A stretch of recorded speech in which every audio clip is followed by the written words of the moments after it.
And so our last question for Greg and Kevin, what are your major lessons learned, and would you do anything differently if you got to do it over again?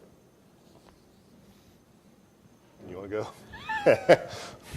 I think probably the two comments that I would make is the company of being acquired is, once the acquisition was there, I would look for the acquirer, and Greg mentioned that with our CEO, and Tom Maxwell I have the utmost respect for, and has been instrumental in my career.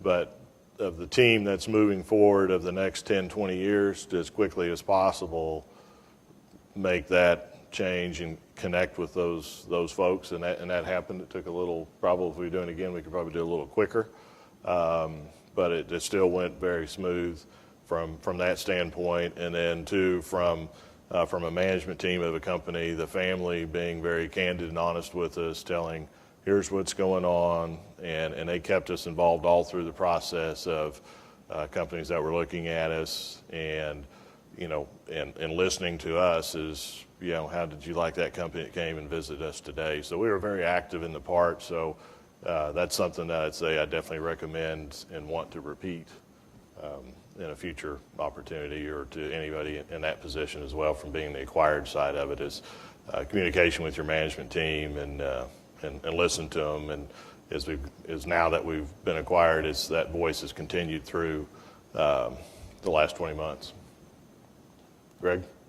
I'd have someone other than me lead the acquisition, because I look, you've got to be, I think that for these things you work like clockwork, you have to be pretty dispassionate about the people side of it, and I can't get there. So I'm a bad leader of an acquirer, and I see Jay laughing at me.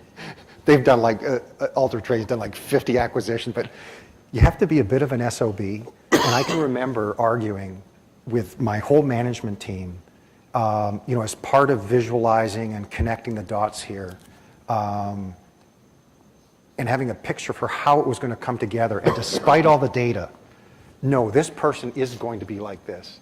No, he's not. Yes.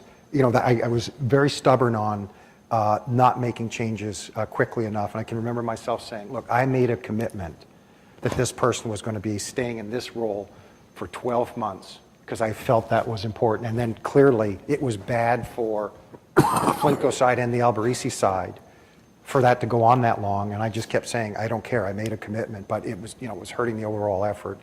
And I felt terrible to have to back away from some of those things.